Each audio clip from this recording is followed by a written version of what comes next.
The screams came first, then the explosions. Jack Harlow dropped to his knees as the research outpost's walls shattered around him. Alien energy weapons tore through metal and flesh with equal ease. "Get to the emergency pods," someone shouted before a blast silenced them forever. Jack crawled beneath a fallen support beam, his hands slick with blood that wasn't his own. Through the smoke, he saw them. Krell warriors, 7 feet tall with chitinous armor and forearms, each holding a different weapon. They moved with military precision, shooting researchers who begged for mercy. This wasn't a random attack. They were looking for something. Jack had been a soldier before becoming a xenobiologist. His body remembered what to do, even as his mind reeled with horror. He grabbed a fallen researcher's ID badge and a sample kit, then slipped toward the rear exit. A Krell warrior turned, its compound eyes reflecting the flames. Jack froze. The alien sniffed the air, then moved toward him. Jack's hand found a broken pipe. When the Krell came close enough, he swung with all his strength. The pipe connected with the alien's breathing apparatus. A creature gurgled, green fluid spraying from the damaged tubes. Jack ran. Outside, the jungle of verdant stretched in every direction. Massive trees with trunks wider than buildings, foliage so dense it blocked the sunlight. The research team had cleared only a small area around the outpost. Beyond that was unexplored territory. Behind him, more Krell poured from the burning building. Their commander, larger than the others with red markings on his armor, stepped forward. "Find the human." "He cannot survive in the jungle," the commander said in broken English. "These soft creatures fear what they cannot control." Jack pressed himself against a tree trunk, heart hammering. The commander was wrong. Jack had spent months studying Verdant's canopy ecosystem. He knew how the native creatures moved through the trees, using interconnected branches like highways. The Krell spread out, cutting down undergrowth with plasma blades, staying to cleared paths. They avoided the trees themselves. Jack looked up. The lowest branches were 15 feet overhead. Impossible for most humans, but Jack had modified climbing spikes based on native animal claws. He pulled them from his pack and strapped them to his hands and feet. As he climbed, a scream cut through the air. The Krell had captured Dr. Reyes, the team leader. The commander, Jack heard another Krell, call him General Vexter, held Reyes by the throat. "Tell me about Earth's orbital defenses," Vexter demanded. "I'm just a scientist," Reyes gasped. "Scientists know things." Vexter tightened his grip. "Your species is weak. You will tell me everything." From his perch in the trees, Jack watched helplessly as Reyes was tortured. The scientist revealed nothing before his body went limp. Vexter tossed him aside like garbage. "Burn everything," Vexter ordered, and set up base camp. "This planet will be our staging ground for the invasion of Earth." Jack climbed higher, moving silently through the canopy. The Krell never looked up. They mocked the jungle, calling it primitive and chaotic. They didn't understand it was alive, connected, powerful. Night fell. Jack fashioned a shelter between 2 massive branches. Using sap and fibers, he created primitive weapons, spikes, a knife, a garrote. His military training came back in waves. Below, the Krell set up perimeter lights that barely penetrated the darkness. They huddled near their artificial brightness, weapons pointed outward. Jack tested the edge of his sap-hardened blade. His eyes, once soft with scientific curiosity, had gone cold and hard. "You don't know what humans can become when pushed too far," he whispered to the darkness. "And you're about to find out." 3 days passed. The Krell patrol marched along their cleared path, weapons ready. 6 warriors moving in formation, scanning the underbrush. "Another squad missing," the lead Krell hissed. "Third one this cycle." "The jungle took them," another replied, nervously looking at the dense foliage. "Jungle does not hunt. Something else does." Above them, Jack moved like a shadow through the canopy. His clothes were stained with mud and plant juice for camouflage. His beard had grown wild. In just 3 days, he had become something else. Not quite human, not quite animal. The tree hunter. Jack selected a dart from his makeshift quiver. The tip glistened with poison from a native plant.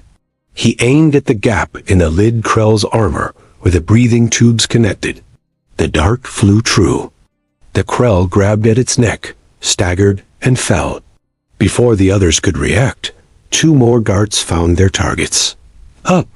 Look up! One screamed before a 4th dart silenced him. The remaining 2 Krell fired wildly into the canopy. Jack was already moving, swinging from branch to branch using vines and his climbing spikes. He dropped behind the last Krell, slashing with his hardened sap blade across the alien's leg joints. The Krell fell, unable to stand. Jack pressed the blade against its throat. "Where is Vexter?" Jack demanded. The Krell's mandibles clicked in fear. "Command Center, Western Quadrant. How many ships in orbit?" 3 battle cruisers. 1 harvester coming." Jack's blood went cold. "Harvester?" "To clear the jungle. Prepare for colonization." Jack remembered the briefings from his military days. Krell harvesters stripped planets bare, turning forests into deserts in days. "When?" "Tomorrow. Please. Mercy." Jack thought of Dr. Reyes and the others. "Did you show mercy to my friends?" The Krell said nothing. Jack ended it quickly. As night fell, Jack sat high in the canopy, cleaning his weapons. Memories flooded back. His last mission as a soldier, 5 years ago. The indigenous village on Proxima B, his commanding officer ordering an airstrike despite civilians in the area. Jack had disobeyed, warned the villagers. They escaped. The mission failed. His military career ended with a dishonorable discharge. Some orders deserve to be broken, he whispered to himself. A strange buzzing sound pulled him from his thoughts. Jack crawled along a branch to see a Krell scout ship hovering above the trees. Its searchlights swept the canopy. Heat signatures detected, a mechanical voice announced. Possible human biosigns. Jack pressed himself against the trunk. The ship's sensors were better than he expected. He needed to move. As he prepared to swing to another tree, something caught his eye. A patch of glowing fungus on the bark. The Krell ship passed directly over it, and the fungus seemed to pulse in response. The ship suddenly lurched, its engine sputtering. The pilot fought for control as the craft veered away. Jack touched the fungus carefully. It released spores that floated upward. He remembered seeing similar growths throughout the jungle, always avoided by native creatures. In the distance, the Krell base glowed with harsh artificial light. Jack could see a massive landing pad being prepared for the harvester ship. He scraped some fungus into a sample container from his kit. If the spores affected Krell technology, perhaps they affected Krell biology too. Jack moved through the trees toward the Krell base, a plan forming in his mind. He would need to capture a live Krell for testing. As he approached the perimeter, he saw General Vexter addressing his troops. The commander's voice carried through the night air. "The human is one man against an army," Vexter shouted. "Find him. Break him. Tomorrow, we burn this jungle to ash." Jack gripped his blade tighter. "One man is all it takes," he whispered, "when the jungle fights with him." Jack felt the eyes watching him before he saw them. He froze mid-climb, his instincts screaming danger. Something moved in the branches above, something that wasn't Krell. A net dropped over him without warning. Jack slashed with his blade, but found it tangled in strange fibers stronger than steel. He was lifted upward, higher into the canopy than he'd ever climbed. The world opened up above the dense middle layer of the jungle. Massive platforms stretched between the tallest trees, hidden from below by thick foliage. On these platforms stood humanoid figures with skin, the color of bark and eyes, that reflected light like a cat's Svergantians. Native species no human had ever documented. They pulled Jack onto a platform, and surrounded him. Their language sounded like wind through leaves. One stepped forward, taller than the others, with markings carved into its wooden-looking skin. "Tree ghost," it said in broken English. "We watch you hunt the metal shells." Jack stopped struggling. "You speak my language? We learn from sky people before metal shells killed them." Jack realized they meant the first human expedition, lost 3 years ago. "I'm Jack, human." "I am Silva," the tall one said. "Why you fight metal shells alone?" "They killed my friends. They'll destroy your jungle." Silva nodded. "They fear the high places. Stay on ground. Cut. Burn. They're bringing a harvester ship," Jack explained. "It will destroy everything." The Verdantians hissed, a sound like steam escaping. Silva touched the fungus growing on a nearby branch, the same fungus Jack had collected. "Life breath," Silva said. "Sacred. Metal shells sicken when touched." Jack's mind raced. "The fungus hurts them? How?" Silva led Jack deeper into their village. Hundreds of Verdantians lived in the canopy, completely hidden from the ground. They showed him weapons made from hardened sap and bone, similar to what he'd crafted, but far more advanced. "We fight metal shells many seasons," Silva explained. "They come, go, come again. Never so many as now." Jack shared his military knowledge, showing them how Krell formations worked, where their armor was weakest. The Verdantians taught him about the jungle's deadliest plants and how to use them as weapons.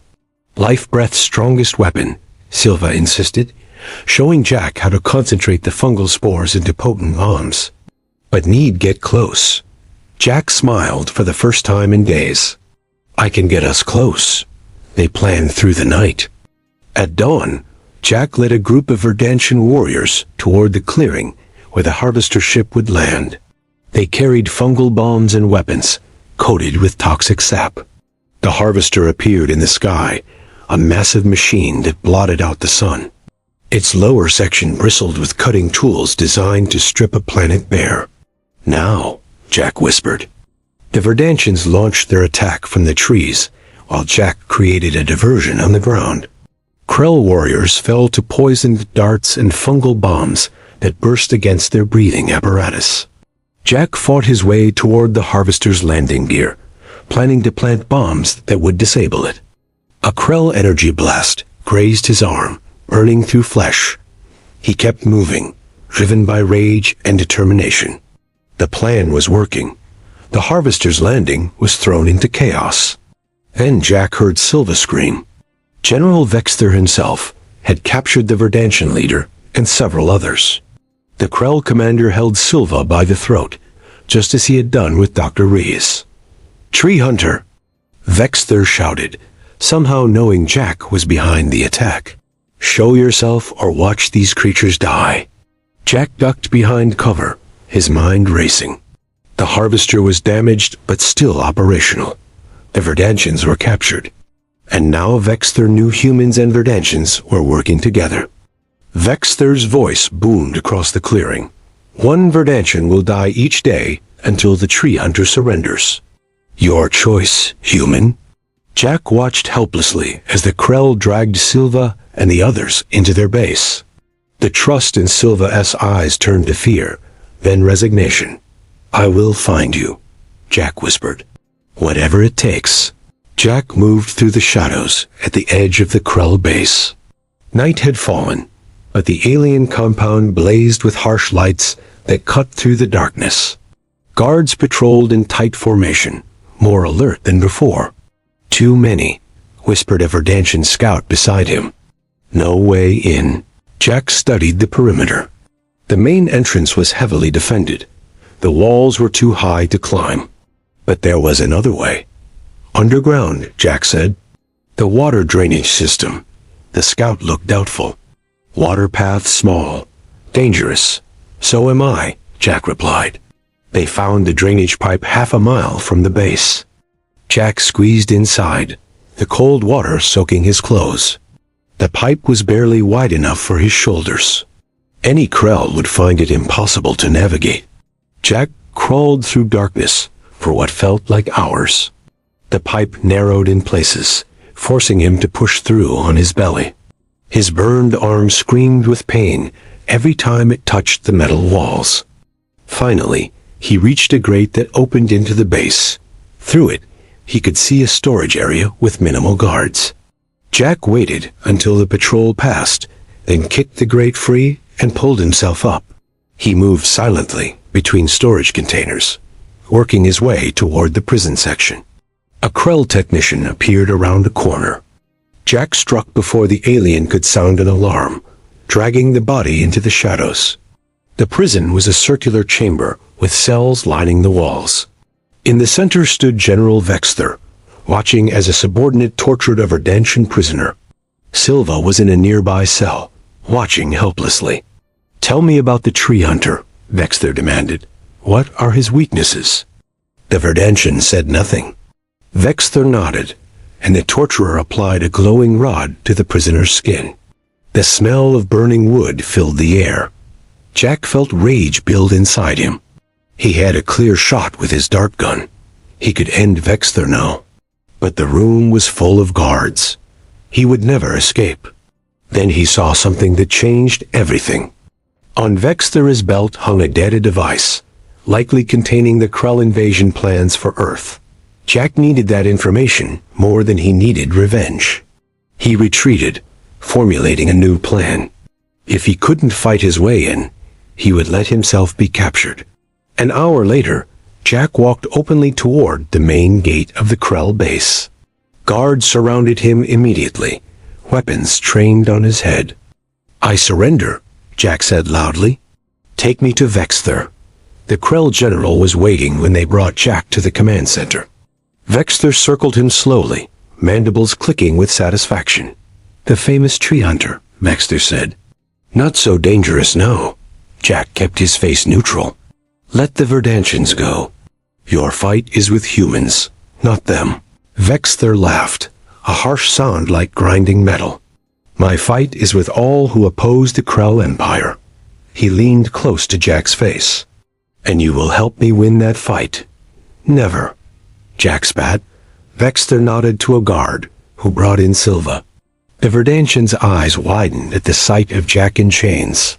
"Humans are predictable," Vexter said. "You value other lives above your own." A weakness. He pressed a blade against Silva's throat. "Tell me Earth's defense codes, or watch your friend die." Jack felt sweat run down his back. He had no codes to give, but he needed time. "I'll do better," Jack said. "I'll show you where we hid weapons. Powerful ones. In the jungle." Vexter's compound eyes narrowed. "You lie. Test me," Jack challenged. "Take me there. If I'm lying, kill me." Vexter considered this. "You will guide a squad. If you try to escape, the Verdantian dies." Jack nodded, his face grim. What Vexter didn't know was that Jack had spent the crawl through the drainage pipe coating himself with concentrated fungal spores. The same fungus that made Krell ships malfunction. The same fungus that made Krell sick. As guards led him away, Jack coughed. A small cloud of invisible spores floated into the air circulation system. "Are you ill, human?" a guard demanded. Jack smiled, blood trickling from the corner of his mouth. "No, but you will be." Alarms blared throughout the Krell base.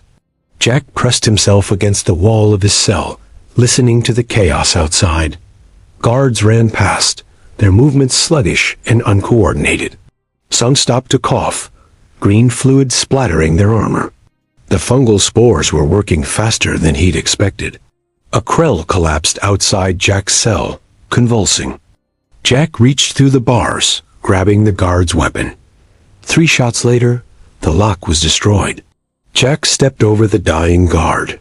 The corridor was littered with sick Krell. Some tried to raise their weapons, but lacked the strength. Jack moved past them, heading for the prison block where Silva was held.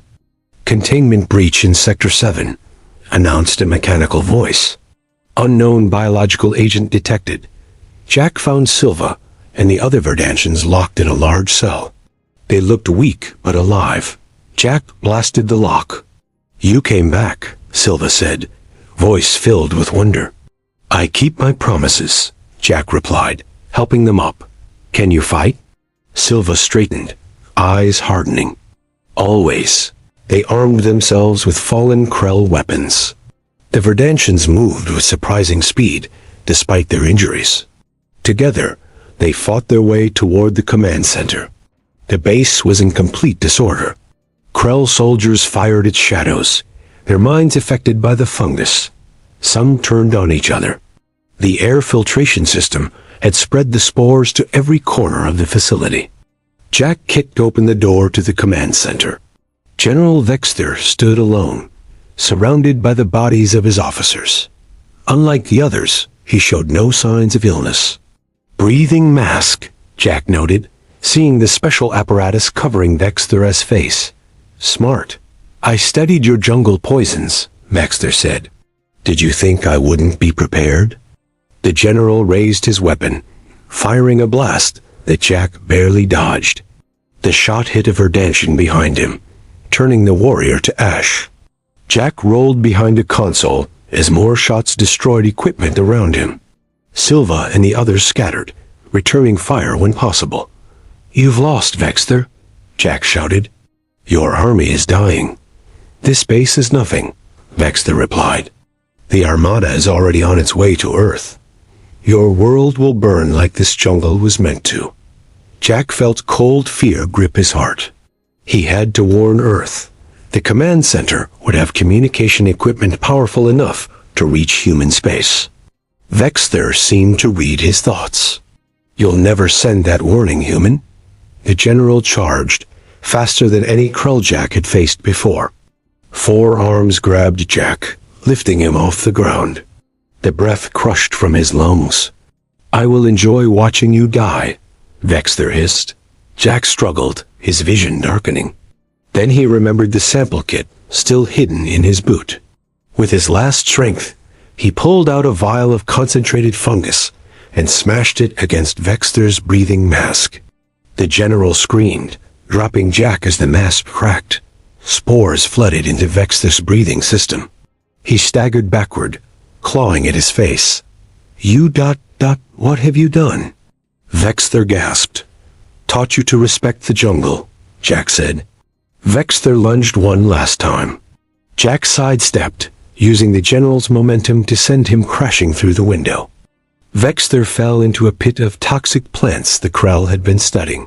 His screams didn't last long. Jack turned to the communication array. His hands flew over the alien controls, establishing a link to Earth's defense network. "This is Jack Harlow on planet Verdant. Krell invasion force incoming. Sending data on biological weapon effective against Krell biology and technology." The response came minutes later. "Harlow, this is Earth Command. Data received. First wave of Krell ships intercepted and destroyed using your fungal weapon. Request your return to lead Special Jungle Warfare Unit against future invasions." Jack looked at Silva and the Verdantians who had fought beside him. They had lost much, but gained a powerful ally in humanity. "Tell Earth Command the Tree Hunter is ready," Jack replied. "And he's bringing friends." Outside, the jungle of Verdant continued to grow, stronger than any force that tried to tame it. Just like humanity.